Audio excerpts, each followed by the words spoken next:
mbokk yi seetaan seen télévision sunu label TV ñu ngi leen di nuyu ñoo amaan mbégte tey jile teew fii nara sekk waxtaan ab kilifa gu mag goo xamante ni kenn dootu ko présenté ci réew mi di Mamadou Diop Decroix Mamadou Diop Decroix ñu ngi lay nuyu di la wax dal ak jàmm.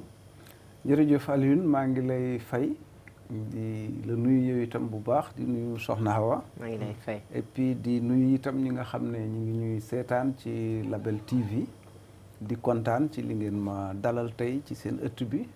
di nuyu aussi sama rakk sama xarit Makhtar Sylla. voilà waxtaan wi mën na see ànd ak sama naataango di Xawali Xawa maa ngi lay nuyu. maa ngi lay fay Alioune Guèye di nuyu mbokku seetaankatu sunu label TV.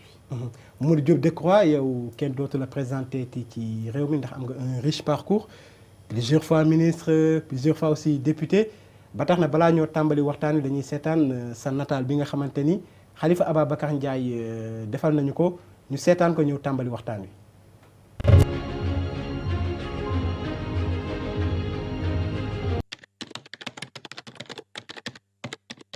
mu juddoo ca diwaanu région bu Thiès Mamadou Diop Decroix teel a nekk ab ndongo xalaatkat bi ñu doon wooyee Mao moom Mamadou Diop Decroix mu ngi door njàngam ci diwaanu Ndakaaru ci lycée bi di Lamine Gueye dal di ko yeggale ci daara ju mag ji di Cheikh Anta Diop.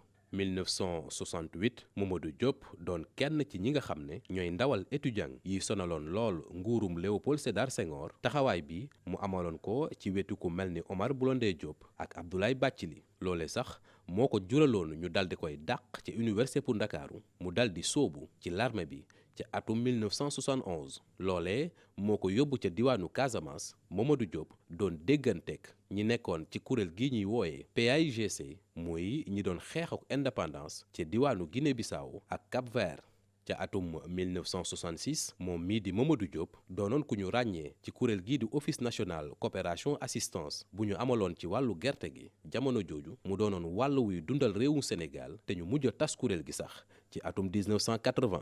wàllu politique Mamadou Diop doon ànd ak parti démocratique sénégalais bu Abdoulaye Wade ca noonee la doon ay yoon yu bëri jëwrin diggante atum 2000 ba 2009 ñu dënkoon ko ay ndombol tànk yu mel ni aada ak cosaan wàllu communication ak it lii di wàllu commerce Mamadou Diop Decroix jege woon lool ku mel ni Landing Savané ñu bokkoon ab kuréelu politique li wundu lii mooy ca atum 1974 ñaar ñi ci la ñu taxawaloon lii di ànd jëf tey wéyee xalaat yi ñuy wooyee marxiste ci ay yëngu-yëngu politique Mamadou Diop Decroix jàpp nay ko ay yoon yu bari ci atum mai 1968 atum 1970 ak 1980 ci nguuru Léopold Sédar Senghor ak nguuru Abdou Diouf jàppam gu mujj yàggul lool ci atum 2018 mi ngi xewee ci ab yëngu-yëngu bu kujjee ki doon amal ci nguuru Macky Sall wàllu bind Mamadou Diop Decroix bokk xaatim li ñu dippee livre d'entretien bu El Hadj Amidou Kassé taskatu xibaar bi amaloon ci jamono yi ñu weesu jàpp atum 2012 Mamadou Diop Decroix dal di soobuwaat gannaaw nguuru Abdoulaye Wade ci biir opposition bi tàmbalee jàmmarloo ak kii di Macky Sall Mamadou Diop Decroix doon député ca pencum ndaw réew yi ànd ci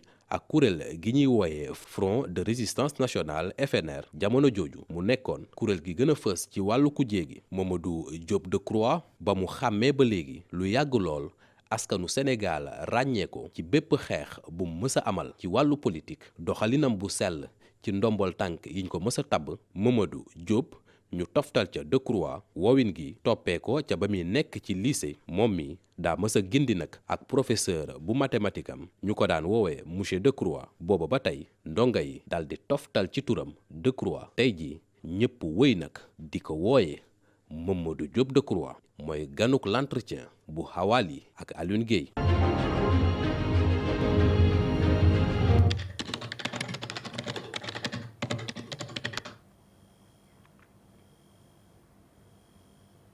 di ko jaajëfal moom Khalifa Ababacar Ndiaye mi ñu defal nataalu Mamadou Diop Decroix alors monsieur Decroix ki ñu defal nataal bi yow la wala.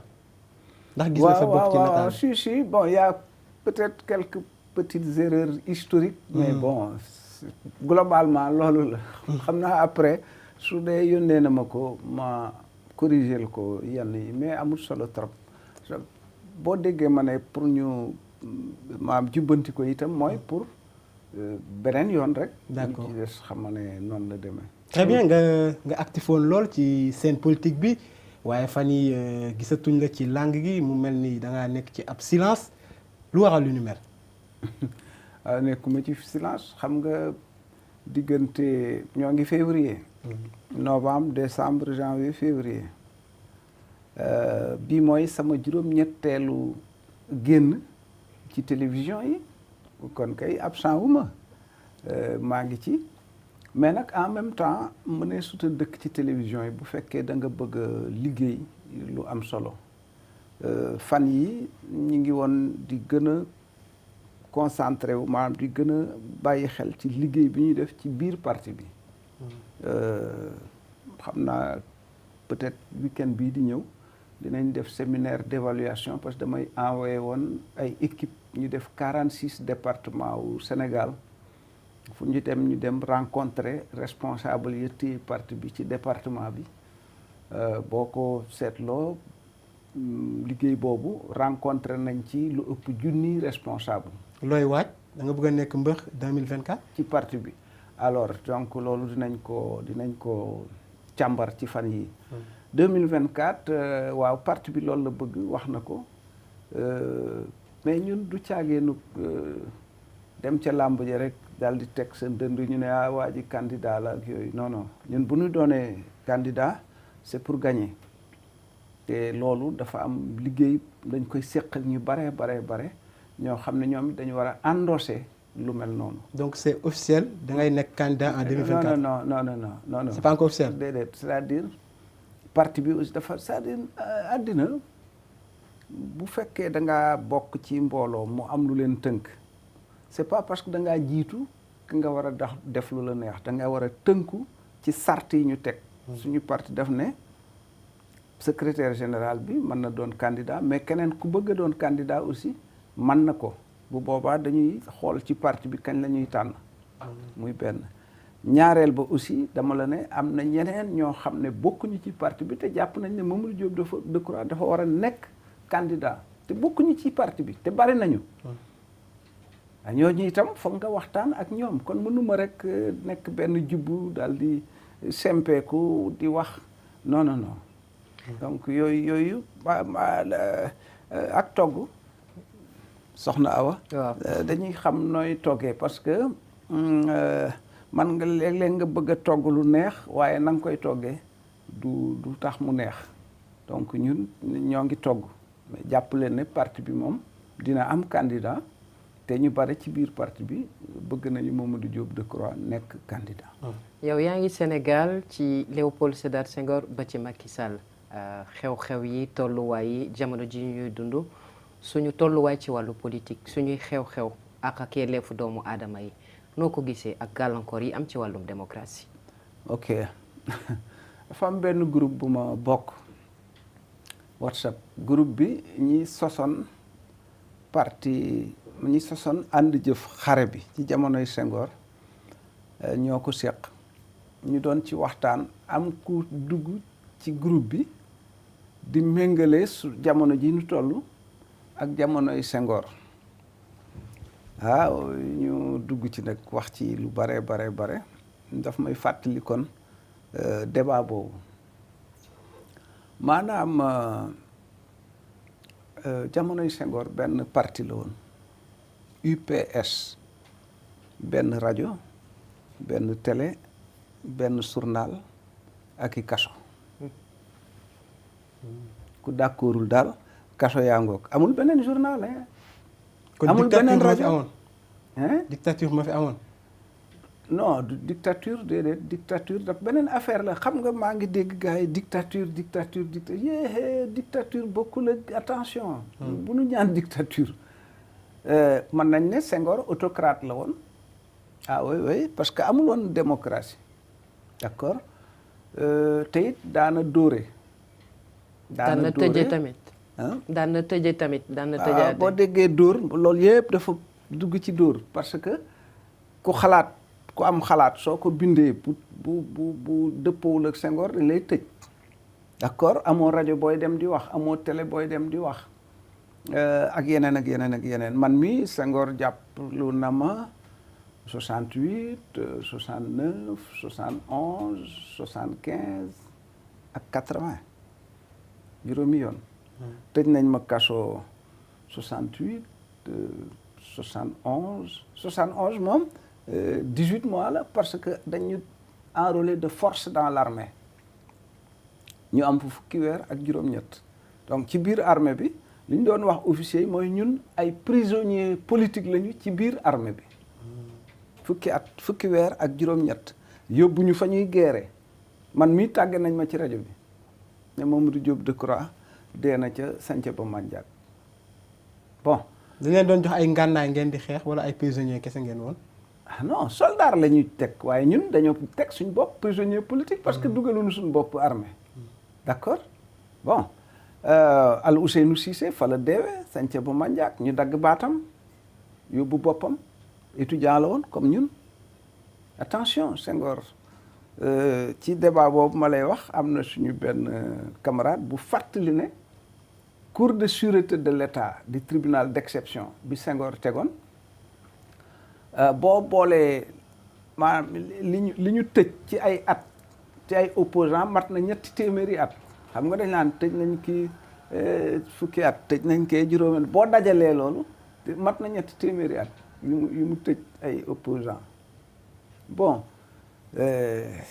président Mamadou Dia fukki at ak ñaar Valdiodio Ndiaye Ibrahima Sarr Joseph Mbaye Mamadou Dia président Mamadou Dia bi muy génn kaso daanaka fa la ñàkkee mënatul a gis Omar Diop Blondin dañ ko rey ci prison wu Gorée ak ñeneen donc boobu soxna si bu ko comparé ak léegi Assemblée nationale 80 députés la woon 80 yëpp UPS Senghor amul beneen député.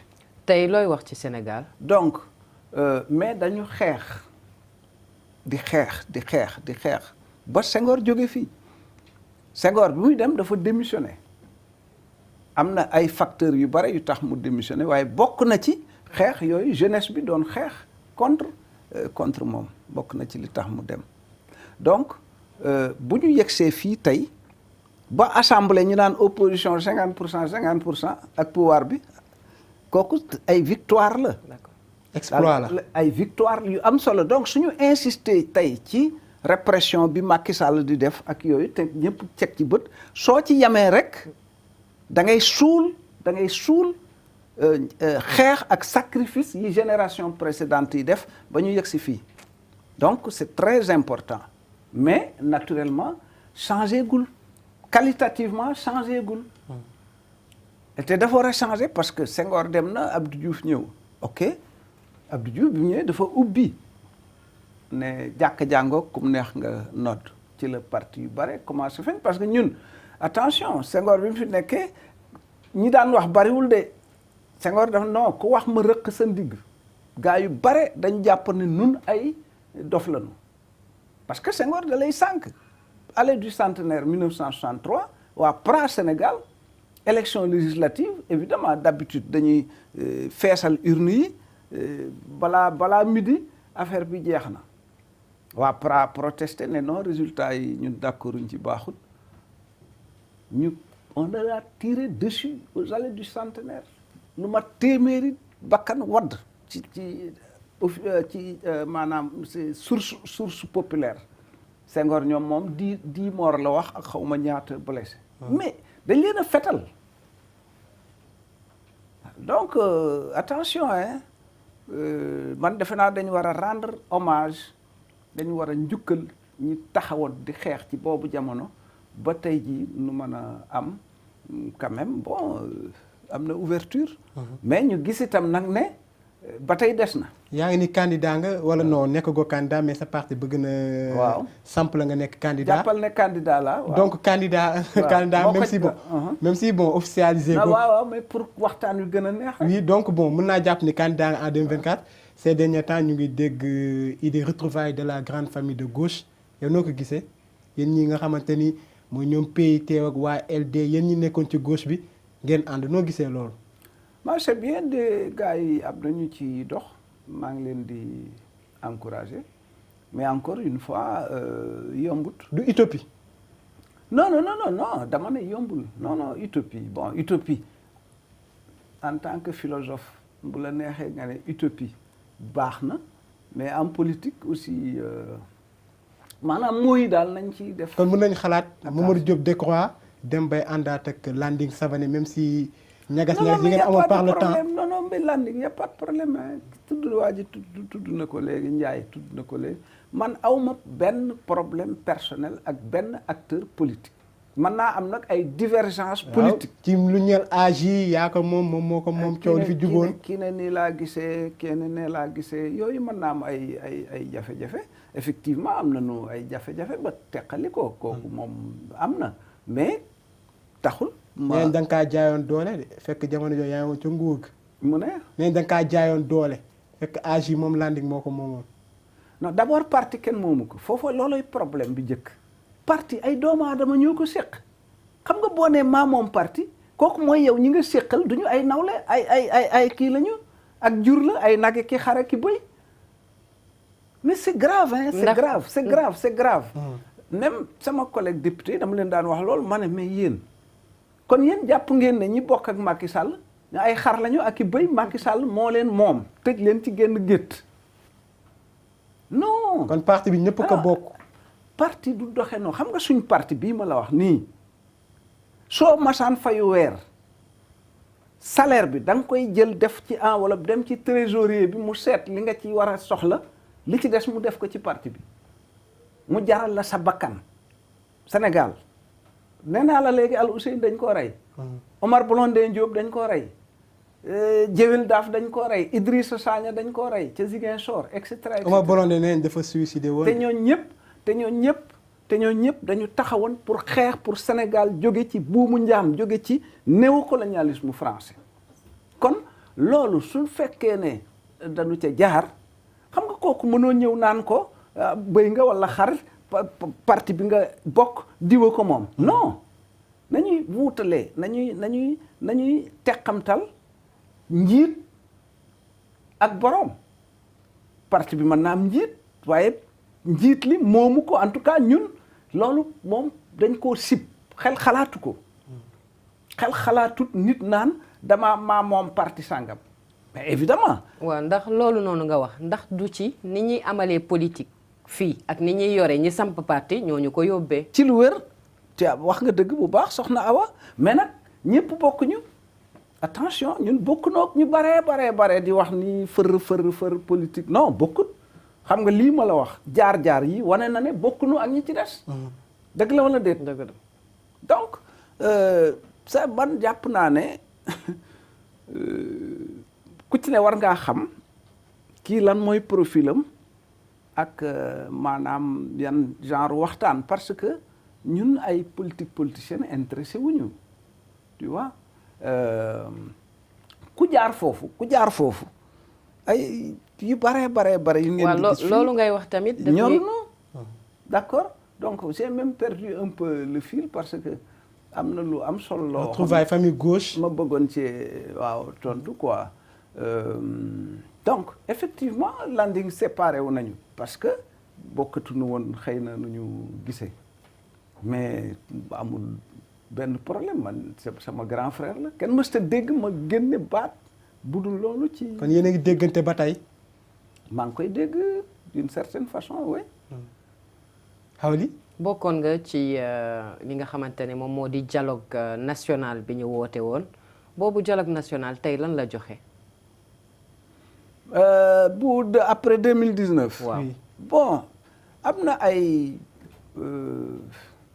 ñu jàppoon tëj leen kaso ñu insister à l'époque ak président bi pour mu génn na leen mais dialogue bi yeggut ndax soppiwuñu ko ndax defuñu ko détournement d'objectif dialogue boobu waroon a nekk national mujj doon dialogue politique non c'est-à-dire man lu Macky Sall maanaam def ci dialogue bi wala doon wut ci dialogue bi et cetera c'est important que ma xam ko mais man li ma ëppal solo mooy Sénégal c'est-à-dire kenn du ne Mamadou Diop ba président bi wootee pour ñu waxtaane réew mi dafa gedd dane du dem damaa dem toog d'accord te bu ñu waatee itam suñu ko xoolee conditions yi ñu jàpp ne war na noo dem dinañu dem gis nañ ñenn ñi sax mais en même temps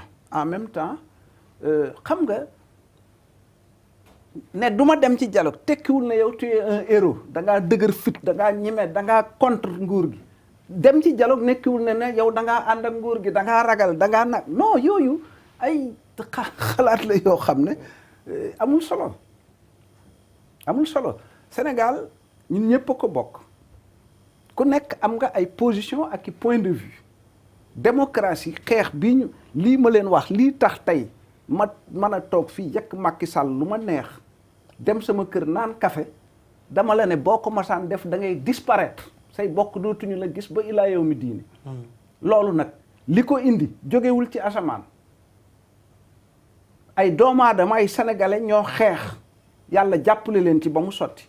yaa ngi doon wax ñu ngi amal dialogue national tey jilee mu mel ni violence baa ngi ni fàng ni wulee ñaay gis nañ li mujjee am ci kaw Ousmane Sonko ci corniche bi yow sax gis nañu nga yëkkati yenn kàddu ci benn journal notamment ci réseaux sociaux yi liñ ciy wax nga ni dafa am ñenn ñu nekk ci ginnaaw ñii nga xamante ne ñooy nekk ci réseau yi di yëkkati kàddu yu ñaaw di ko jokk ñii di kilifa yi nga ni je vous cite bu dee kii bi woy na nii Macky Sall du si gagné waaye itam Sonko du gagné lan nga bëgg a wax foofu. alors d'abord mars 2021 bi mu amee xam nga man nee naa leen demoon naa dialogue d'accord mars 2021 bi problème yi amee am na waa kër Macky Sall yu ñëw sama kër ne ma lii lépp waxoon nga nu ko lii lépp waxoon nga nu ko kon dafa tekki ne ba ma demee foofee am na lu ma doon wax ak lu ma doon développé par rapport ak situation réew mi samay point de vue du ma ko nëbb man damay bind damay dem ci ay comme ni ñëw nuy waxtaan damay dem ci rajo yi donc vraiment samay position defe naa ne ku mu intéressé rek man nga koo xam léegi nag moo ñu rattrapé lañ waroon a lijjanti 2019 lijjanti wuñ ko ah moo nu rattrapé tey moo nu dab buñ ko lijjanti wuti fii mu ne it dina nu dabaat te saa yu nu dabee day gën a garaaw saa yu nu dabee rek day loo war a lijjanti tey te lijjanti woo ko bu dellu siwaatee day gën a lëj soo ko lijjantiwul dina dikkaat bu ñëwee day gën a lëjaat donc foofu la ñu toll tey nga ne ma nag kon di jot a xew ma ci xam nangam alors leader politique bu mel ni man commentaire yi lu xew ñu ne loo ci xam li la xew loo ci xam kooku boo da ngay mujj di kebetu te kilifa du kebetu li ci xew wax naa ko ñëpp enfin ñi mu ñor dégg nañ ko mais détails yi franchement c'est pas le plus important parce que tey nee naa leen dama koy répéter fii contradiction politique yi Sénégal di dund fii mu toll tembe dafa dem ba nekk presque li Senghor daan tudde crypto personnel alors que warta doon lan warta nekk loolu d'accord divergence yi war a différence maa wuute mooy yow Macky Sall li ngay doxale baaxut man dama bokk ci jàpp ni muy doxe baaxut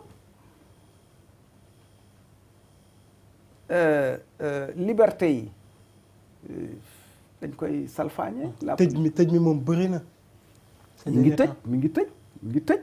mi ngi meeting yeeg karab yeeg yooyu du fi amee gestion bi c'est surtout gestion xam nga doomu aadama li ëpp solo ci moom mooy yorin xam nga Macky def na ay route def na ay am na yu bari yu mu réaliser mais du feeñ parce que nit ñi dañuy jàpp ne ni ñu leen yore jaaduwul. noo gisee sa gestion Macky Sall. non c'est une gestion qui n'est ni sobre ni vertueuse. comme ni mu ko doon waxee. voilà ni sobre ni vertueuse alors ñaari fan ñett yu ne ñu ne scandale sangam diw def na lii diw yàq na lee et cetera ensuite diw jàpp nañ ko diw def na lele mais jàppuñu ko donc ni ñuy maanaam doomu aadama yi daal ni ñu leen gérer moom baaxut nit ñi kontaanuñ ci ànduñu ci d'accord donc man defe naa ne dañu war a am situation boo xam ne opposition bi day opposé am ay droit am di ko exercer pouvoir bi di gouvernement respecter les droits et libertés de l'opposition et des citoyens en général noonu la war a doxee mais affaire dafa tarxiis ba yegg si tey foo xam ne c'est très sérieux ensuite maintenant nga wax ci réseaux sociaux affaire réseaux sociaux yi alors foofu am na lu ma fi bëgg a leeral c'est-à-dire Sénégal notamment ci famille religieuse waaw yi dafa mel parce que benn journal moo génne say propos waaw dafa mel ni ñun danoo def suñu bopp ay xar walla ay nag yu ñu dugal ci benn tunnel di leen yóbbu à l'abattoir dafa mel ni noonu la parce que lu nu xamb rek xeeb ko lu nu xamb rek xeeb ko da war a gën a xambaat dama def interview ci l'Observateur wax ne am na ñoo xam ne ñi ngi saaga kilifa diine yi ñëpp di ko gis jaxaran ma ne ñooñu nag wéetuñu du ñoom rek dafa am ñu ànd ak ñoom loolu laa wax est-ce que am na ñuy saaga kilifa diine yi walla amut xam nga yow xam nga ne am na kii xam na ne am na ñi nuy seetaan xam te intéressé wu ci réseaux sociaux yi xam nañ ne am na d'accord am benn journaliste bu ñëw du ma tudd turam du ma tudd fu mu bokk ñëw na daal ne ma interroger ma ñu waxtaan comme nii nuy waxtaane rek interview boobu ma def ba wax ci loolu mercredi bii passé la woon. oui d'accord ca suba sa journaliste boobu ñëwoon moom dafa ñëw moom it ca mercredi ba interroger ma sama kër ca suba sa ca ngoon mu génne interview bi comme ni ma ko waxtaanee amul dara lu mu ci changé mais dafa bind ci suuf ne maa ngi tontu mu ne Mamadou Diop Decroix fait des révélations sur les propos de Ngagne Demba Touré. alors que demeewul woon noonu. bi may wax ak moom maa ngi doon wax naa loolu sax maanaam Ngagne Demba Touré après laa xam parce que dama de intéressé wu ma dem seet kan mooy. c'est le jeune de Pastef là. kan mooy Ngagne Demba Touré c'est un jeune avocat. de Pastef.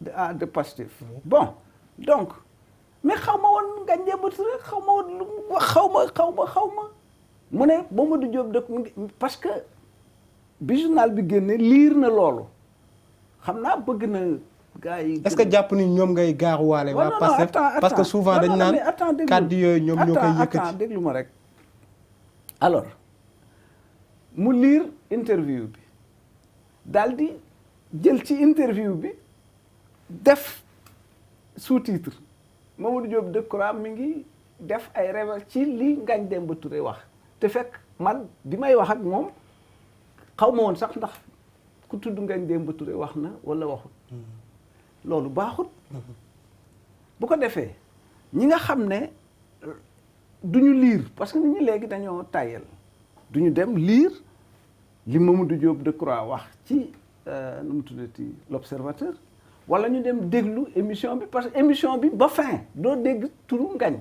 mënoo ko dégg parce que xaw ma woon affaire bi man ñi may wax mooy ñiy saaga ma dem ne waaw léegi Ngagne Demba Touré moomu du ngeen ma yónnee li mu wax ñu yónnee ma ko saagawut benn kilifa dégguma ko mu saaga benn kilifa kon xam nga waxuma kooku. oui mooy mais comme li gars ñoom. attends rek mooy bës bi ñuy wut ak yooyu dégguma rek kon ku bëgg a wax ci sama wax normalement li nga war a jëkk a def mooy li Mamadou Diop wax dëgg la wala déet su dee dëgg nga ne man nag ànduma ci ak kuy saaga kilifa diini la ca des nag nga tontu ma bu la neexee nga ànd ak man bu la neexee nga bañ a ànd ak man waaye jël li ma wax te xam ne am na nga teg ko fee yóbbu wax ji feneen xam nga kooku. oui c'est de la malhonnêteté. du ma wax malhonnêteté du ma def jugement de valeur dafa mel ni loolu moo xew léegi parce que beneen journaliste daa ñëw di ma laaj ca suba sa wala ginnaaw suba sa ma profité ci journaliste boobu pour leeral comme nii ma ko leeral nii ma leeral ko ci journaliste boobu kooku it émission amul dara lu mu dindi ci li ma wax waaye moom it ca suba sa daa sous-titré Mamadou Diop Decroix prédit le chaos au Sénégal alors que ci interview bi nee naa chaos du masa am Sénégal mais moom daa bind Mamadou Diop Decroix nee na chaos dina am Sénégal xam nga kon li ma wax dafa safaanoo complètement ak moom li mu bind yooyu yëpp nag merewuma leen ci au début daf ma jaaxaloon mais bi ma gisee yi ma ne mais kon mbir mi nii lay doxe léegi kon ci réew mi coppet ci bii comme ni ko xale yi di waxe ndong ci bii bu ko defee jaxase nit ñi xam man bu ma amee lu may wax ak ku mu manti doon dama koy wax du ma ko nëbb parce que man du ma saaga du ma xaste dama am ay idée Cheikh Anta Diop da daan wax dëgg soo ko boolee ki saaga day wàññi dooleem donc man li ma mën a wax dafa bare li ma war a wax dafa bare kon saaga xaju ci. est-ce que du peut-être li ñu jàpp ni li nga ni Macky da siy ñàkk waaye Sonko du gagné est-ce que du peut-être li nga tudd Sonko. non mais li ma wax tey laa ko gën a dëggal. lan nga bëgg a wax foofu c'est un non peu réew mi bu jaxasoo Macky du gagné Ousmane Sonko du gagné Mamadou Diop Decroix du gagné Sénégal du gagné c'est clair voilà loolu laa wax. léegi jafe-jafe yi bëri nañu ñu ngi ci guuta nan la ñuy def ba génn ci guuta gi. ñu dakkal raw gàddu gi ni nga koy waxee boobu ak léegi. bon raw gàddu affaire élection la waaye guuta gi nag moom situation bi la nañuy distinguer affaire yi waaw jàpp naa ne war nañu mën a am solution parce que yàlla du ñëw di ñu trouver solution problème yi noo ko créé noo ko war a lijjanti donc naka la ñuy war a def kooku itam du xëy na fii laa koy mën a waxee mais jàpp naa ne daal bu ñu wutee solution dinañ ko am.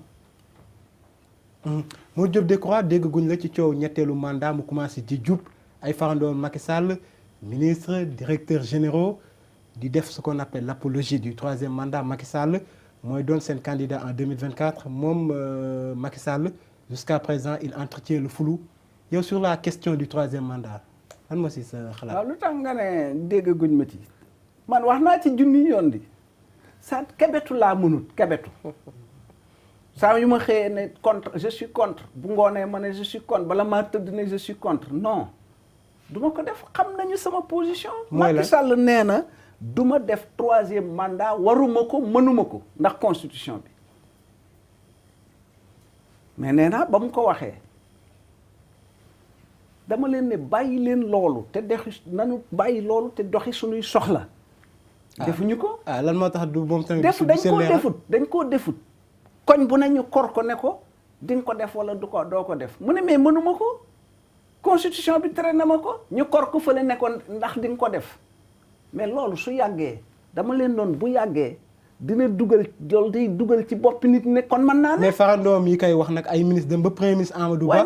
naan Macky Sall mooy ne seen candidat en 2024 et en 2029. loolu mooy fii mu ne mais li ma lay wax kay mooy y a 2 ans 3 ans 4 ans sénégalais aussi dañuy fàtte.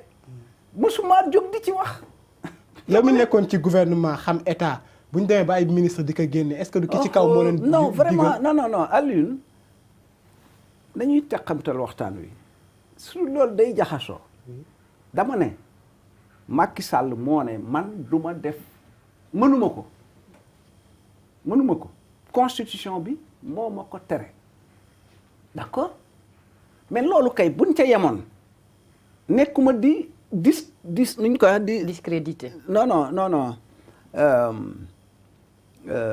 nekkuma di ko défendre. parce que moom troisième mandat c'est exclu. d'accord non moom il est écarté. c'est exclu pour man et je considère que du ko def day manœuvrer am na lu mu nar am na lu mu kii sañ na ko politique ak guerre ak leneen lu àddina lu mu manti doon yow ci sa bopp sax ak say yëfi bopp da ngay manœuvrer d'accord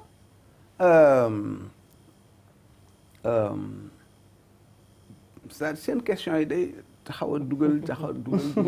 ci troisième mandat ba tey li ma leen doon wax donc mooy il y a 3-4 ans dama ne nañu bàyyi loolu te doxi suñu soxla parce que nee na mënuma ko mais ñu topp ko mais ñi bëgg mu def troisième mandat ñoom it topp ko ne ko way le fait que gars yi di kii ñi ngi koy xel ñaar etc mu dem ba ne nii oui nii non est-ce que bu ñu bàyyi woon loolu wax jooju dem toppatoo ji leneen nii oui noonu nii non dina ci am nii oui nii non am ci léegi nag gars yi ñu ngi premier ministre rek ministre yeeg ñëpp rek ak meeting yeeg ñëpp rek ku ne jàpp nga ne ku bëgg pas Macky Sall toogaat c'est bien pour ñoom maanaam bu ñuy wax troisième mandat Macky taxul seen bopp a tax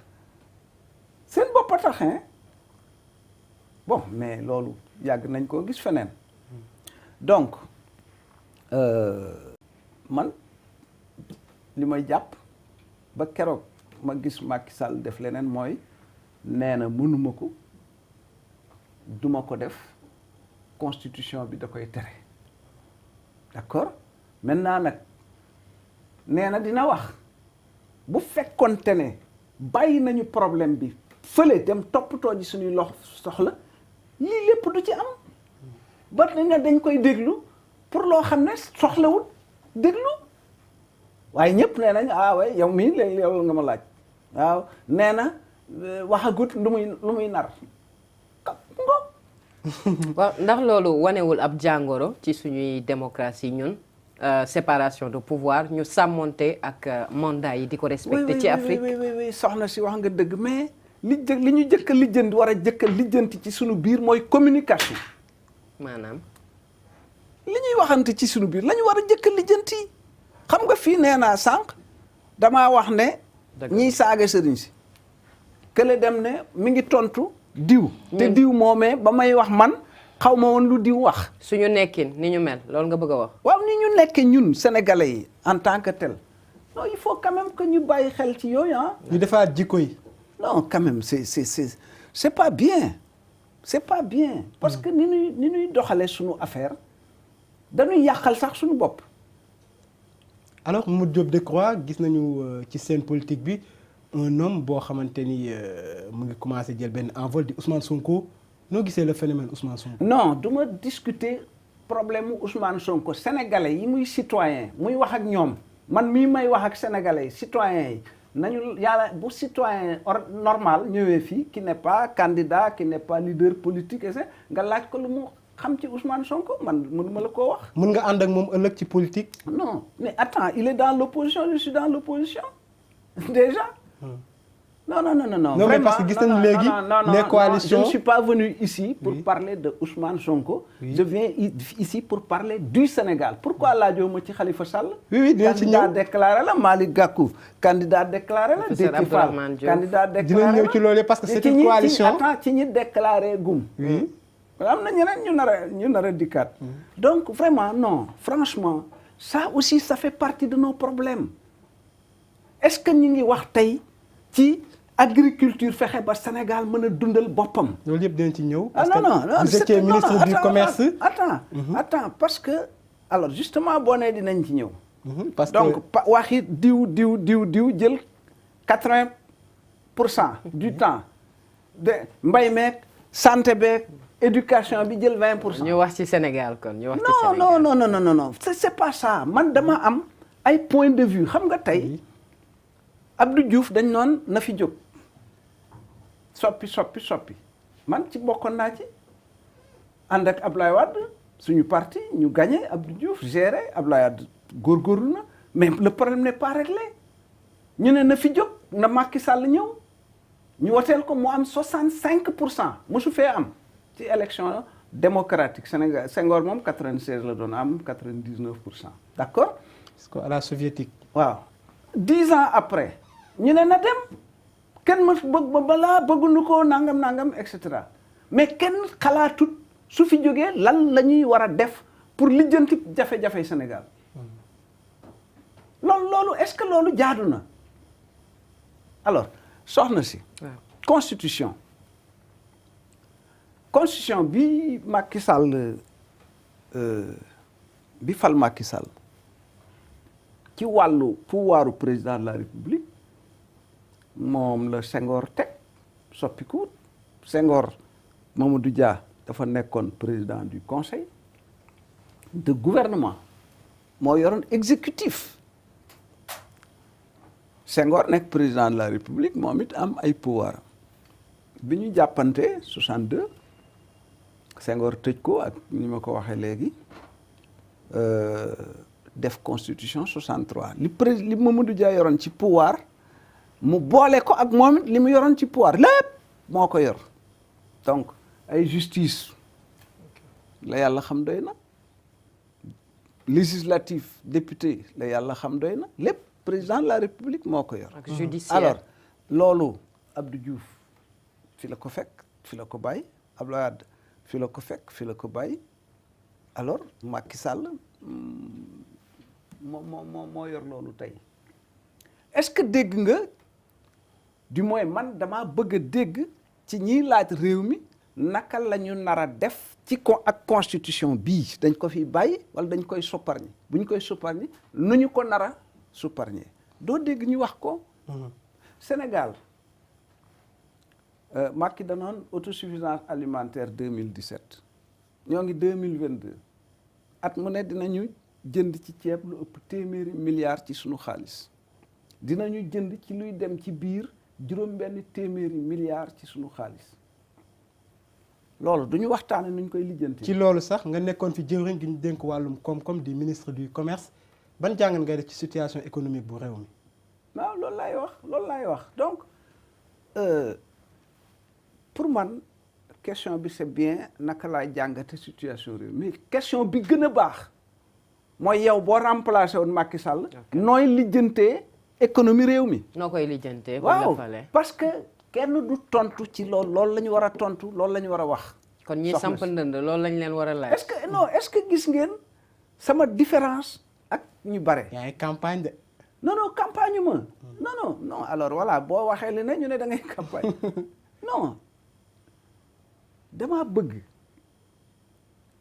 ku ne damaa bëgg yéen sénégalais yi ngeen jox ma ngeen dénk ma réew mi mais waroo yem rek ci Macky Sall baaxut depuis 10 ans ñu ngi koy wax léegi ñëpp d'accord nañu enfin ñi àndut ak Macky yëpp d'accord nañu ne baaxut d'accord mais léegi dañuy yem foofu ëllëg gi si biir Moussa ñëw dawal 3-4 ans ñu ne na dem lijjantiwul jafe-jafe yi ba kañ di dëkk ci rëccu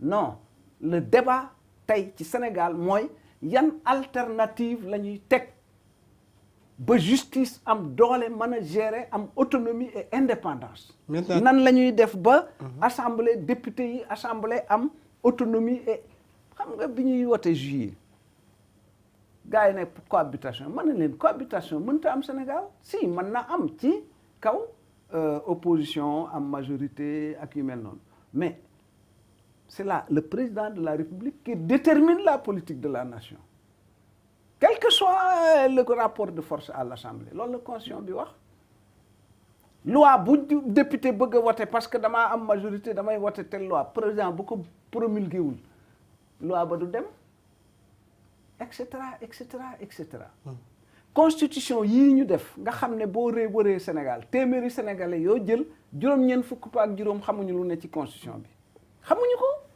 tekkiwuñ ko ci wolof joola séréer mandeng pulaar et cetera ay borom mi xam-xam yi karawaatu ni man ñoo ko xam.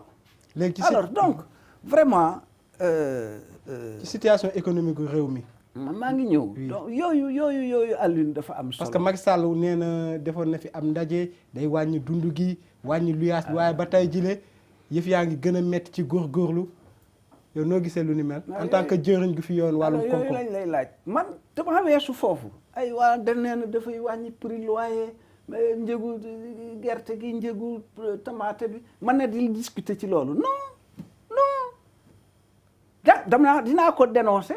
wala wane ne faloon Mamadou Diop Decroix en 2024 lan nga ciy soppi ci loolu. waaw d'abord gis nga wàññi njëg wàññi luyaas wàññi lii wàññi lee du décret c'est de l'économie économie dafa am ay loi yow boo tëggul machine économique bu mën a tax njëg yi wàññi ko wala amul nit ñi yokk ba ñu mën a jënd da ngay sonal sa bopp xam nga 2012 dañ doon la Macky dafa toog rek nañu ngi dinañu wàññi loyer bi damay bind wax naa la ko dama bind ne loyer bi du wàññiku dina yokku dama ne du wàññiku dina yokku effectivement dafa yokku waaye bon yooyu aussi gars yi dañuy fàtte ne jaaroon na fi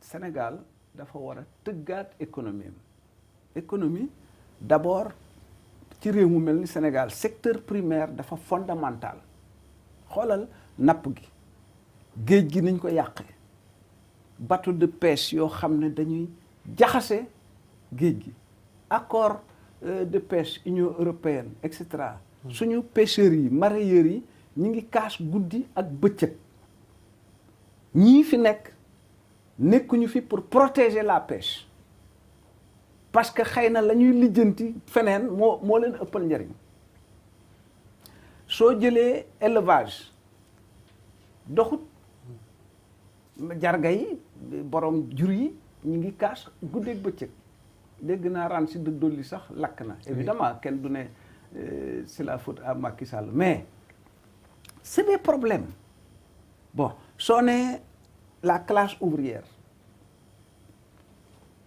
baykat yi gisuñu seen bopp ci affaire yi donc il faut reconstruire un secteur primaire bu valable Sénégal au moins 30 milliards de mètres cubes d'eau renouvelable at mu ne am na fi nga xam ne baykat yi mën nañoo bay fukki weer ak ñaar ci at mi au lieu de bay ñetti weer ñeenti weer ci at mi nga régler loolu bu ko defee li nga doon importer ci ab dund au moins 600 milliards supposons yow nga lijjanti rek ba 400 500 milliards yoo xam ne di nga ko mën a jënd ci producteurs locaux mais loolu naka lay changer gis nga ni muy soppee nekkinu nit ñi man bi ma nekkee ministre du commerce parce que laaj nga ma wax la 2004 2005 ma ñëw dégg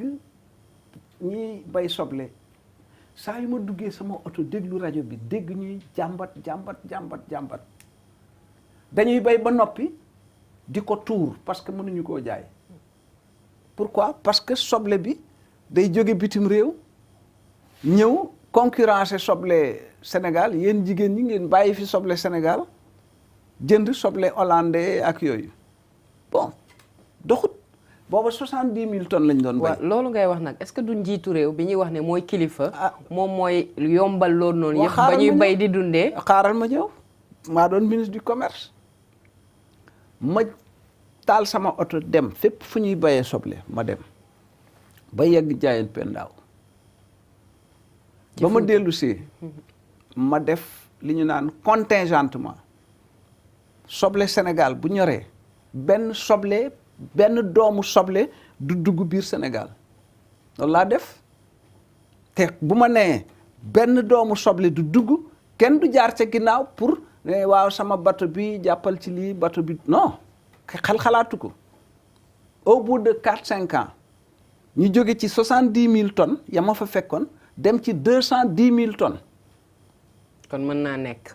mu ngoog 2016 ma dellu Njaayeen Pendaaw président producteur yi ne xamul ne maa ngi ànd ak député yi booba ay peut-être matoon nañ 50 députés ñu dem Njaayeen Pendaaw xamul ne maa ngi ci délégation mu ne fii daal ministre bu tuddoon Mamadou Diop Decroix moo nu jëlee ci coono yi parce que ñun fii bi muy ñëw fii 4000 tonnes lañ doon bay ba noppi dañ ci doon tuur ren bay nañu 48 000 tonnes dégg nga loolu ci fukki at ñu jóge ci 4000 tonnes dem ci 48 000 tonnes presque 50 000 tonnes kon xam nga ne développement jafewut ñu wax aussi ñu wax ci jàng mi gis nañu université bi nga xamante ni moom la ñu daal di tabax bu yàggul dara ba xalif général des Mourides inauguré ko ci Touba yow ngay taalibe Mouride bu mag ban nan nga gisee ubbitey daara gu mag googu foofu ci dëkk bu sell ba di Touba. utlubil ilma wala fi siini wadrushu min al mahdi ila al lahdi. sàkku jil xam-xam ndare da ngay dem ba Chine tey nga di ko maanaam di ko wëy di sàkku ba keroog ngay sàngoo suuf defe naa addis la xam-xam doomu aadama mais attends alquran lu ci jiitu iqra jàngal moo ci jiitu kon nag bu nu sàgganee xam-xam yaakaar ne dinañu ci génn duñ ci génn mel na ni sëñ Muntaqa Mbàkke Bachir yàlla na fi yàgg te wér loolu mu def du rekk murid yee koy rafetlu déedéet jullit yëpp rafetlu nañ ko mais aussi sénégalais yëpp rafetlu nañ ko mais aussi bépp africain wala ku nekk ci àddina kuy dund bu ko yëgee dina ko rafetlu parce que xam-xam bu ko doomu aadama amut day garaaw trop doomu aadama bu amul xam-xam mooy yées bàyyi ma parce que bàyyi ma daf enfin ñu yemale ko foofu rek. oui kon daal rafetlu naa ko. bind naa ci sax. Cheikh Fatma Mbacké moom sëñ Moustapha Bassirou yàlla na yàlla yokk leeram def na ci benn émission ma déglu ko bu am solo kon daal mu ngoog nañu góorgóorlu ba université bi pare ba pare aussi mu mën a amaat yeneen yu ni mel. li ñu des ci waxtu bëyul dañuy àddu ci xibaaru bitim réew gis nañu sa digganteeg Alpha Condé waaye xam nañ tamit panafricain bu mànga xët-xët yi am ci dend Afrique gi récemment ay autorités libyennes recevoir nañ la tension bi am ci dend Afrique yow ban jàngat nga ciy def. Afrique c'est-à-dire maanaam li mag ñi jiitu ci yenn idées yi Kwame Nkrumah da ne Afrique dafa war a ànd nekk benn Cheikh Anta Diop daf ne Afrique dafa war a ànd nekk benn boobaak léegi ñu bare ci Afrique loolu lañ gëm mais ba tey amagut pourquoi parce que Afrique maanaam ci kaw suuf mooy continent bi nga xam ne lépp ci àlalu àddina loo jël rek ci Afrique la ëppee dafa bare ba mu ngoog ñaar téeméeri at ba fii ñu koy waxe 24 heures sur 24 guddeeg bëccëg suba ngoon gaa yaa ngi ronqi alali Afrique te jeexagul kon xam nga loolu bari na waaye africains yi ñoo gën a ndóol ci àddina bi est-ce que loolu ndogalu yàlla la déedéet yàlla dogalu ko sunu càggante moo ko waral amaa àddina day am moment yoo xam ne day am ñëlee ëpp la doole parce que loolu affaire ngànnaay ak yu mel noonu la ñu ëppale woon waaye nag diggante 60 ak léegi juróom-benn fukki at ak lu topp war nañ cee mën a génn sànq wax nga sama grand frère Alpha Condé c'était un militant révolutionnaire dañ ko condamné à mort mu rëcc après Conté jàpp ko tëj ko kaso ay at muy waaj a dee yàlla jële ko ci mu jël pouvoir 2010 bon Guinée dafa compliqué mais coup d'état yi aussi bëri na ci sous-région bi bref daal Burkina Mali ak coup d'état jëlee na ko fa bon mais boo xoolee Guinée ba tey la yàlla xam doy na les problèmes de l'Afrique il faut nu am ay leader yu xam jafe-jafe yi xam c'est-à-dire yow sa bopp di metti rek nga ñëw ma jox la Doliprane mais xaw ma luy nu metti sa bopp il faut ñu am ay leader yu xam feebari Afrique ba pare xam nuñ koy garab yiy faj feebaru Afrique ba pare am fit parce que mën nga koo xam te doo am fit. waaw États-Unis d'Afrique gëm nga bés ñu matale ko ñu dund ko. du ma ne États-Unis parce que bëgguma ñuy copier. mais en gros waa ànd. ñoo koy tuddee njabootu Afrique bi ñu booloo doon benn ñun ñëpp bokk ndey bokk baay. am suñu koom am suñuy énergie am suñu monnaie ak ñoom seen. te tàmbalee ko nag kenn ku ne nag mbay ci sa wewu tànk. nu tàmbalee ko fii nu ne parce que fii nu ne sax fii nu ne nii. yaa xam nga yéen a ngi may wax boobu ba tey situation bi garaaw na lu ciy pexe boo demee Mali situation ba garaaw na lu ciy pexe Guinée garaaw na lu ciy pexe Burkina garaaw na lu ciy pexe ak feneen ak feneen ak feneen looloo fi ne te ñii dul ay africain tey dund ci alali Afrique mais lépp lu ñu mën a def ba lii nu bëgg nun du am mais dañ koy def guddeeg bëccëg. njëriñu kuréel yu si mel ni Union africaine. donc ma yeggale tuuti Aliou. donc damaa bëgg vraiment waxtaan wi ak ñi ñuy déglu xam ne politique du fo du caaxaan non c'est très très très sérieux politique li ko yëkkati dëgg Muhammad alayhi salaatu wa salaam ca Madinatul Munawwara day jiite ci jàkka ji ba pare jiite état bi boobu politique baax na. jub na sell na. ñu ñëw fii dugal ci suñu bopp yi ne politique jëmut àllaaxira loola neex def. njëriñu kuréel yu si mel ni Union africaine CEDEAO SADC CEMAC noo gisee kuréel yooyu seen njëriñ. bon loo bëgg ma wax la ko jël CEDEAO copier ko ci Union européenne defe na ñoo ci ne est-ce que boobaak léegi avancé nañu avancé wuñu nit ki li muy def juróom fukki at ñaar fukki at fanweeri at ba juróom fukki at ba juróom benn fukki at lijjanti mais nga teg ko fa ñukk seet leneen c'est pour ça je dis que la gauche a de l'avenir. ok gëm nga ëllëgu gauche. parce que lanu waxoon nun man ba may dugg ci politique ndaw laa woon ñaar fukki at laa amoon jàpp ñaar fukki at ak benn ci laa dugg ci politique.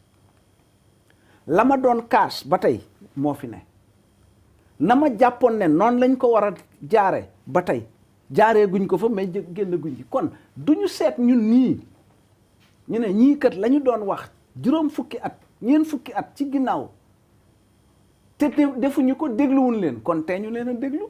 laaju awali bi ëllëgu gauche gëm nga ko yéen ñëpp ngeen ànd comme ca njëlbéenu waxtaan wi. nekk benn jéem a.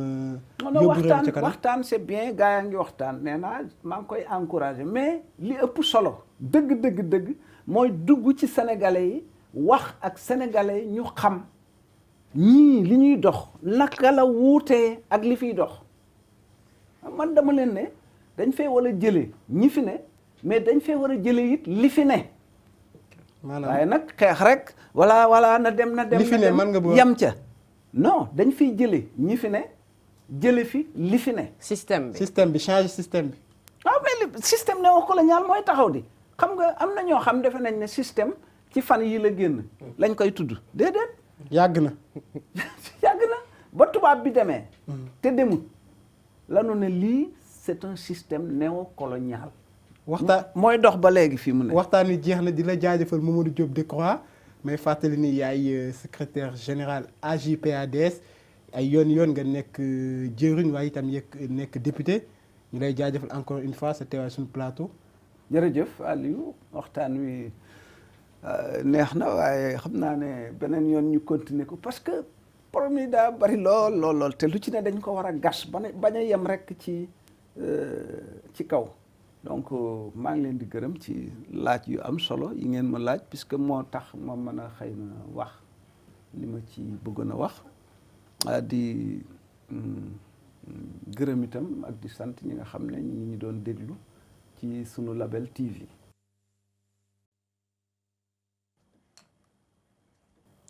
Chers téléspectateurs de Sunu Label TV, bonsoir. Haouli, bonsoir. Bonsoir Lamine. Alioune Gueye, bonsoir aux téléspectateurs et téléspectatrices. Aujourd'hui, nous avons le plaisir de recevoir Monsieur Mamadou Diop Decroix. Bonsoir.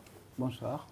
Secrétaire général d'AJ/PADS, plusieurs fois ministre, plusieurs fois député. Bienvenue sur notre plateau. Je vous remercie, Alioune, pour cette invitation sur ce plateau de Sunu Label TV. Je salue Madame Hawali et également mon frère et ami Matar Silla. Très bien, Monsieur Mamadou Diop Decroix, vous avez un riche parcours. Avant de démarrer cette discussion, nous allons regarder votre portrait réalisé par Penda Silalo.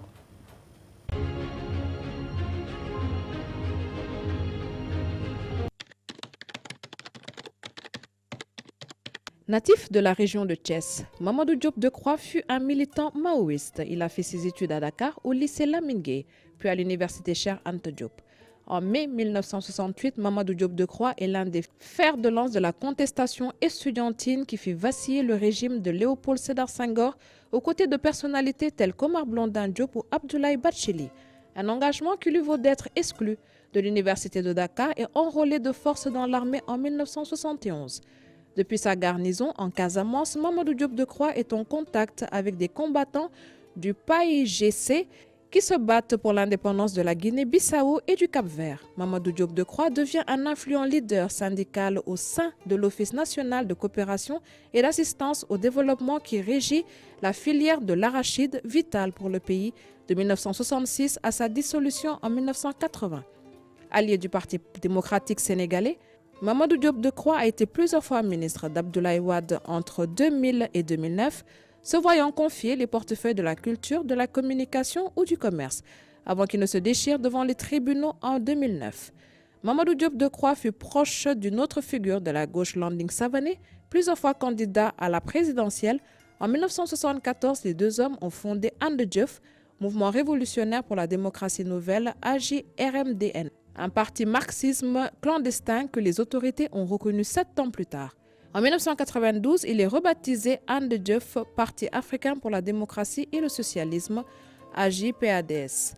En 2009, Decroix écarte Savané et en devient le secrétaire général. Mamadou Diop Decroix a été arrêté à de nombreuses reprises en mai 1968, dans les années 1970 et 1980 sous la présidence de Senghor, puis sous celle d'Abdou Diouf. Sa dernière interpellation remonte à septembre 2018 à Dakar, lors d'une marche de l'opposition contre Macky Sall. Mamadou Diop Decroix a consigné La cause du peuple, un livre d'entretien avec El Hadj Hamidou Kassé, un ancien militant de gauche devenu journaliste, et aujourd'hui conseiller à la communication de Macky Sall avec rang de ministre d'État. Depuis 2012, Mamadou Diop Decroix est dans l'opposition et fait face à Macky Sall. Député du groupe parlementaire des libéraux et démocrates, il coordonne le Front de résistance nationale, principale coalition de l'opposition. Mamadou Diop Decroix, tout le monde connaît l'homme politique sous le nom de Mamadou Diop Decroix, un surnom qui remonte à ses années de lycée. Pour la petite histoire, Mamadou Diop Decroix avait corrigé une erreur dénoncée commise par son professeur de mathématiques, un certain Monsieur Decroix, un surnom qui lui est resté à jamais.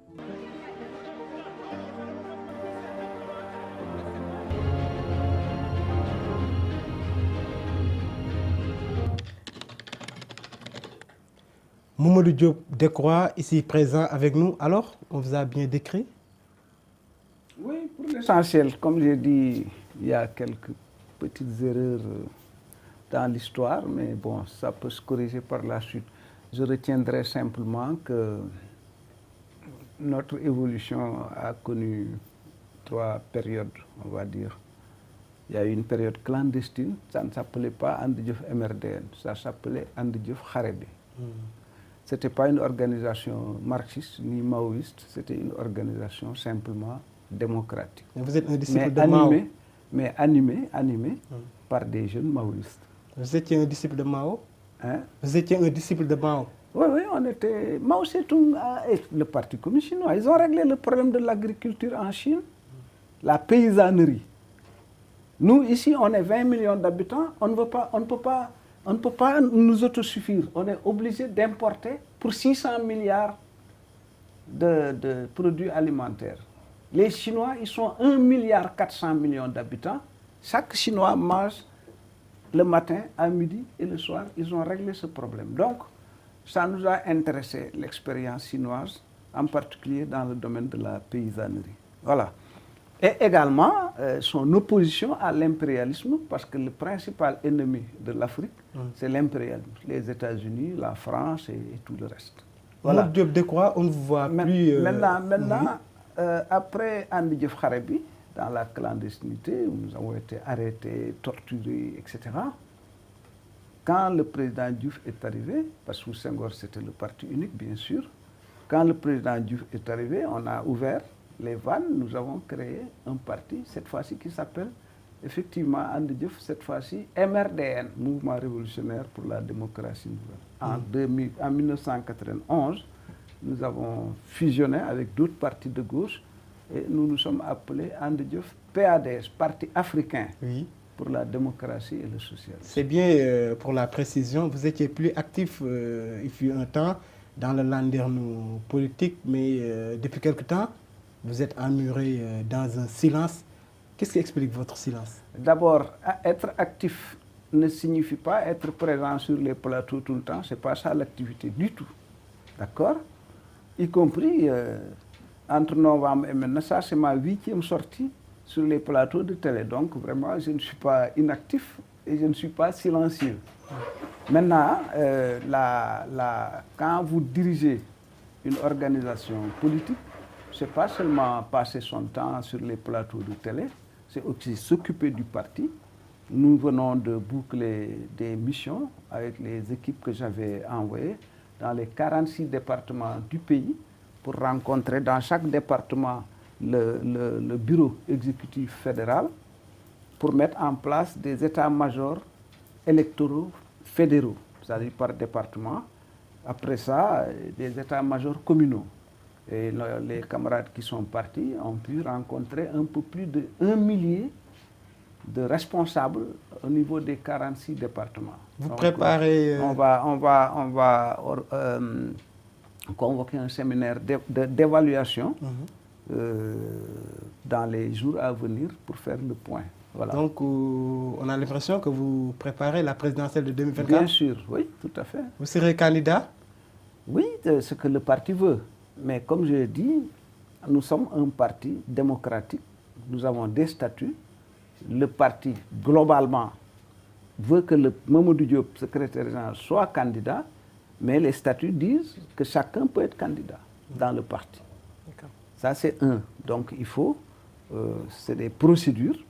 Deuxièmement, il y a beaucoup d'autres gens qui pensent que Mamadou Diop doit être candidat, doit être président de la République. Bon, les gens en parlent. Ça aussi, c'est des processus. Donc, je ne peux pas aujourd'hui vous dire, voilà, etc., me mettre à... Non. On ne fonctionne pas de cette façon.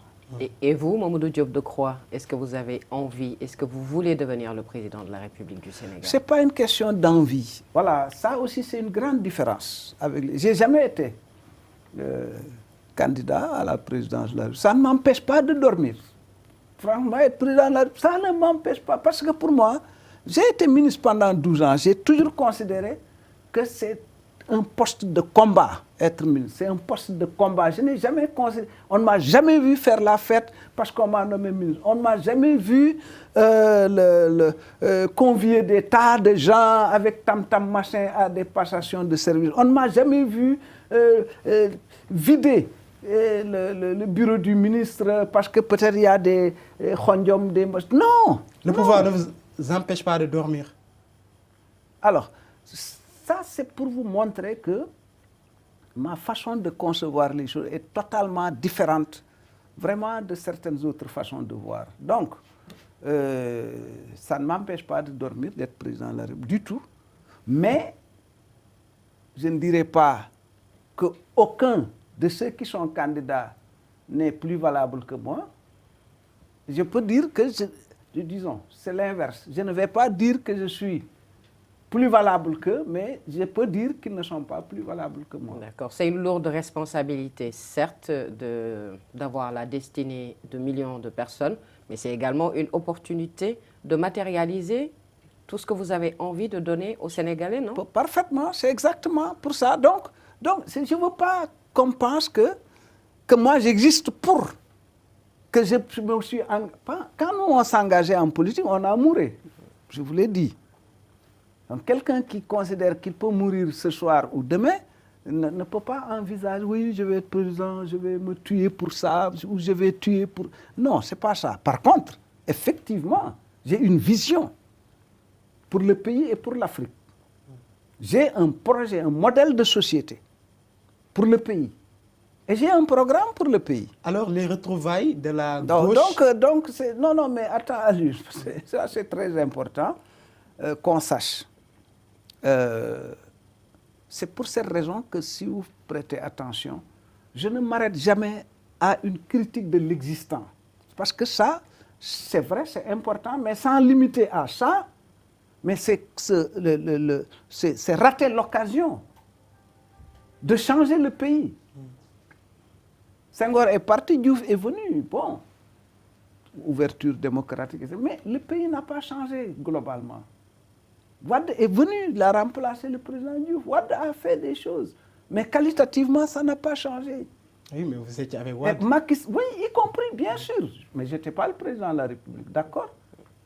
Bon, j'ai été des ministres et je peux vous dire ce que j'ai fait en tant que ministre pour que les... Attention, c'est important et c'est intéressant d'avoir pratiqué l'État. Ça permet aux gens de savoir celui qui parle, est-ce qu'il est cohérent? Est-ce que ce qu'il dit correspond à ce qu'il a eu à faire? Maintenant, moi, j'étais dans l'opposition pure et dure. On a mouru, comme j'ai dit. D'accord? Quand j'ai exercé des fonctions dans le gouvernement, personne ne peut vous dire Mamadou Diop Decroix a volé 1 franc CFA de ce pays. Quel est votre secret? Quel est votre secret? C'est parce que je remercie le Tout-Puissant. Parce que, comme les Wolofs disent, Djambar Amout, que Yalla Djapale Mo Am. C'est-à-dire, moi, les biens matériels, ça ne me dérange pas. Ça ne me... Les biens matériels, franchement, ça ne m'empêche pas de dormir, c'est ça. C'est-à-dire que, bon, rouler dans des bolides, habiter des machins, manger du caviar, etc. Non, franchement, ça ne m'intéresse pas. Voilà. Alors, les retrouvailles de la gauche, ça vous enchante depuis un certain temps. On a vu que certains de la LD ou bien du PIT émettent cette idée, les retrouvailles de la gauche. Vous êtes pour? Alors, il faut encourager les initiatives. Moi, le plus important, c'est effectivement de promouvoir le projet politique de la gauche. Ça fait 60 ans qu'on a marginalisé cette vision, ce modèle de société. Et ça fait 60 ans aussi qu'on piétine, on ne bouge pas. Le temps est venu d'essayer de tester, de mettre en œuvre autre chose. Et cette autre chose-là est portée par la gauche. Donc, effectivement, je considère que le moment est venu de changer de paradigme. Mais le monde est en train de changer de paradigme. Avec la guerre en Ukraine, etc. Il y a énormément de choses qui vont changer. Donc, le moment est venu aussi pour l'Afrique. Est-ce réaliste? Commencer par là, le Sénégal, de changer. Est-ce réaliste, cette retrouvaille de la gauche? Non, il faut souhaiter que ça marche. Mais le plus important pour moi, c'est la relation avec les populations. Il faut aller travailler au sein des populations, faire partager nos conceptions, notre vision avec les populations. Que les gens sachent qu'on ne cherche pas à enlever celui qui est là pour faire la même chose ou pour faire pire. On en est là. Mais ça nous amène aussi à vous demander, est-ce que vous pensez que l'idéologie politique existe encore? Il paraît qu'il y en a qui ont dit que l'idéologie est morte, que les idéologies sont mortes. Celui qui le dit, il porte une idéologie. Vous comprenez bien Bien sûr. À l'époque, quand on était en philo, on disait, s'il faut philosopher, philosophons. Bien sûr. S'il ne faut pas philosopher, philosophons pour prouver qu'il ne faut pas philosopher. Non, c'est une façon de parler. C'est des conneries.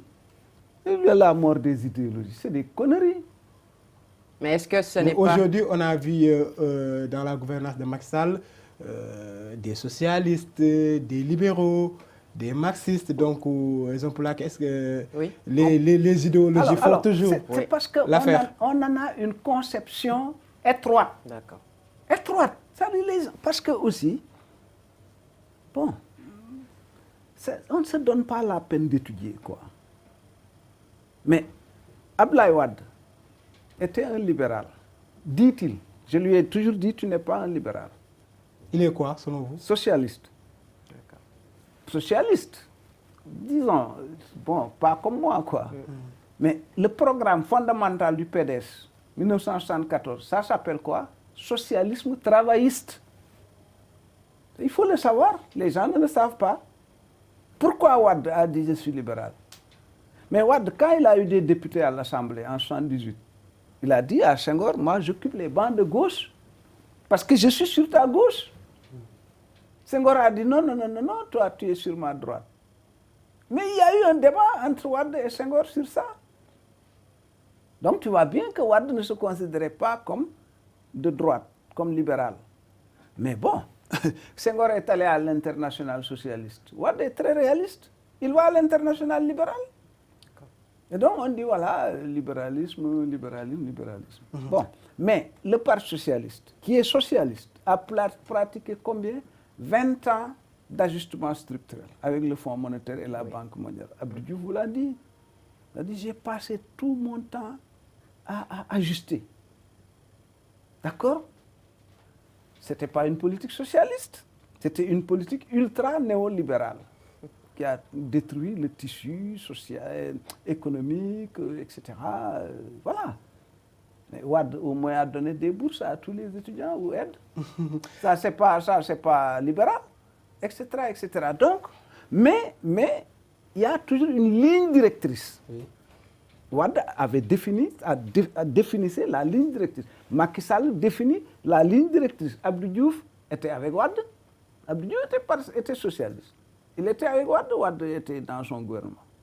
Donc, le plus important, c'est qu'est-ce qui fonctionne. Est-ce que c'est la vision que la gauche a qui fonctionne? Est-ce que c'est le modèle de société?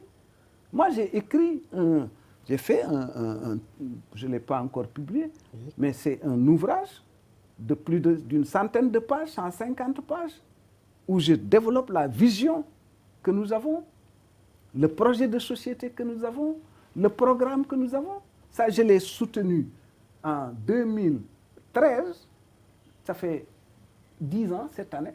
En novembre 2023, on va présenter donc ce document révisé pour que les gens sachent très bien que nous, on sait où nous allons et on sait comment nous y allons. Alors, vous êtes candidat à l'élection présidentielle de 2024. Ces derniers temps, on sent de la violence. Dit, hein? Vous n'êtes pas un candidat? C'est pas ce que vous avez la volonté donc? C'est pas comme ça. Ça ne se pose pas comme ça. Je vous ai dit que... C'est au parti de décider. Très bien. Donc, rien n'est encore officiel. Voilà. Rien n'est encore officiel. Maintenant, bon, toujours dans le landerneau politique, on sent de la violence ces derniers temps, des arrestations. Comment faire pour sortir de cette crise? Il faut que le pouvoir reconnaisse et applique rigoureusement les droits et les libertés de l'opposition en tant que telle, mais aussi des citoyens d'une façon générale. Ça me paraît très, très important. Mais en même temps, il faut aussi que du côté de l'opposition, les gens révisent certains discours. Parce qu'il y a une spirale, dans le discours, une spirale qui, effectivement, ne va pas dans le sens de baisser la tension. Et quand on veut faire baisser la tension, on ne peut pas simplement dire, oui, le pouvoir doit... Il doit. Et il faut se battre pour qu'il en soit ainsi. Mais en même temps, on ne peut pas dire, en contrepartie, nous aussi, on peut dire et faire ce qu'on veut. Vous le dites, vous allez sortir un livre pour dire votre projet de société. Est-ce que ce n'est pas ça qui manque maintenant avec la classe politique? Qu'elle ne propose pas d'offres à la société? Absolument, madame. Absolument, madame. Et ça, ce n'est pas aujourd'hui, hein, c'est quand même depuis longtemps. C'est-à-dire que je crois que nous n'avons pas encore fait même l'évaluation de ce que les colonialistes nous ont laissé. On fonctionne encore, même si on est dans le discours anti-néocolonial, anti-impérialiste, etc. Mais il y a encore des choses qui sont restées en nous et qui posent problème. Par exemple, vous n'avez pas l'habitude d'entendre des leaders du pouvoir ou de l'opposition décliner, après avoir critiqué ce qui existe, une alternative. On en est là. Il faut que les uns et les autres travaillent à décliner une alternative à nos problèmes. On avait dit, Diouf, il faut partir, Sopi. Diouf est parti, Wade a fait des choses. Mais la situation n'a pas qualitativement changé, je l'ai dit. Après, on a dit, Wade dégage. Macky est venu, 65% il a eu au deuxième tour. Aujourd'hui, on dit, oui, il faut qu'il parte. Bon, mais on s'en tient à il faut qu'il parte. C'est pas ça. Pourquoi il doit partir? Parce qu'on a des problèmes. D'accord? Mais comment on règle les problèmes? On ne va pas en parler. On ne veut pas parler de comment on va régler nos problèmes. Justement, sur ça, vous étiez ministre du Commerce. Quelle analyse faites-vous sur l'économie du Sénégal? Macky a parlé de baisse du coût du loyer, des denrées de première nécessité. Vous, en tant qu'ancien ministre du Commerce, quelle analyse faites-vous sur notre économie? Oui, je vous ai dit que les baisses qu'on décrète ne sont pas des baisses. En 2013, 2012, 2013, quand Macky est venu, on a dit oui, ils vont baisser les loyers, etc. Moi, j'avais fait à l'époque un article, parce que moi, je fais partie de ceux qui écrivent ce qu'ils pensent et qui les publient. J'ai fait un article en disant les loyers ne baisseront pas, ils vont augmenter. Ça n'a pas raté. Parce que pour faire baisser les prix, pour régler les problèmes des gens, il faut une machine économique qui fonctionne. Une machine économique, c'est résoudre la question du secteur primaire, élevage, agriculture, artisanat, pêche. Rien que ça, ça nous aurait permis de régler énormément, 600 milliards de francs CFA que nous importons de produits alimentaires. Ne serait-ce que si les 500 milliards pouvaient rester, disons que les Sénégalais puissent produire, ce qui nous permettrait de ne pas dépenser 500 milliards d'euros. Vous voyez bien ce que ça pourrait entraîner comme, disons, amélioration des conditions de vie des gens. On importe 100 milliards de tonnes de CFA de riz. Et ça évoque la question de la vision. Quand j'étais député en 98-99, je disais au ministre du Commerce du Parti socialiste, pourquoi vous ne développez pas la production locale de riz? Il m'a dit clairement qu'on ne le fait pas parce que ce n'est pas rentable. En important le riz, c'est beaucoup plus disons, facile pour la balance des comptes de notre pays que de produire le riz. Ça, c'est manquer de vision. Donc, Ça, c'est manquer de vision. Moi, j'étais ministre du Commerce en 2008, quand il y a eu la crise mondiale des denrées de base. Pour trouver du riz dans le monde, c'était la croix et la bannière. Donc, les acteurs politiques doivent, après avoir critiqué ce qui ne marche pas, faire des propositions alternatives sur comment on règle le problème de l'agriculture, le problème de la pêche, le problème de l'artisanat, le problème, etc., etc. Et également régler les problèmes de gouvernance. Il y a trop de problèmes dans la gouvernance. La corruption, les scandales, voilà. le rapport de la Cour des voilà, comptes. les scandales et tout ça. Il faut régler tout ça. Et ça, ce n'est pas le discours que Mamadou Diop vient de dire. Oui, vraiment, je vais mettre fin. Non. Comment tu vas faire pour mettre fin? Il nous reste peu de temps. On va évoquer l'actualité internationale avec cette recrudescence des coups d'État. Votre ami Alpha Condé a été emporté par un coup d'État. Récemment, vous avez été reçu par des autorités libyennes. Mamadou Diop Decroix, la situation du continent africain, qu'est-ce que vous en pensez?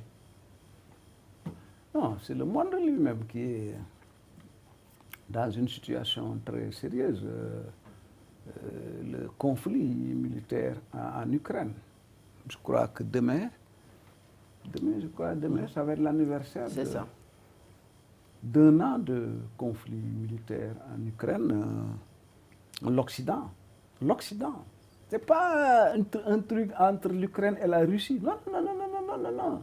C'est Joe Biden, États-Unis d'Amérique, et l'Union européenne et les Occidentaux qui s'en prennent à la Russie. On aurait pu en parler beaucoup plus largement. Mais bon, il y a un écrivain qui s'appelle Emmanuel Todd, un géostratégiste,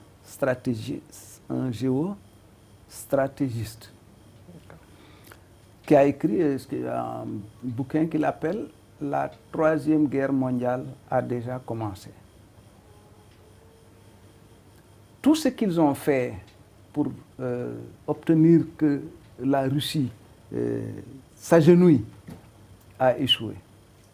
Et aujourd'hui, on donne des chars, des armes offensives à l'Ukraine. Quelle va être la position de la Chine? On sait que les conflits en mer de Chine sont également extrêmement aigus. Donc, l'un dans l'autre, on a dans le monde une spirale de confrontation qui va faire émerger de nouveaux paradigmes. C'est ma conviction. Et l'Afrique, donc, nous, ici, en Afrique, nous devons mettre à profit cette occasion. La Première Guerre mondiale a provoqué la révolution en Russie. D'accord? La création de l'URSS. La Seconde Guerre mondiale a provoqué le parachèvement de la révolution chinoise, la libération en Chine et les indépendances en Afrique. Si les Occidentaux créent une guerre aussi, ce n'est pas l'Afrique qui perdra principalement. Ma conviction, c'est que ce sera... Mais ce n'est pas souhaitable. Que pensez-vous des organisations? Donc, je crois que c'est nous, autres Africains, oui. Nous devons vraiment réfléchir davantage sur le contexte pour avoir une posture commune par rapport à la situation. Que pensez-vous des organisations telles que la CEDEAO, l'Union africaine? Bon, on a recopié, CEDEAO, on a recopié l'Union européenne, etc. On n'est pas parti. Non, on n'a pas encore coupé vraiment le cordon les liens avec le système antérieur. On n'a pas coupé. Nos constitutions, notre constitution, c'est une constitution d'inspiration gaullienne. Voilà, on n'a pas rompu avec ça.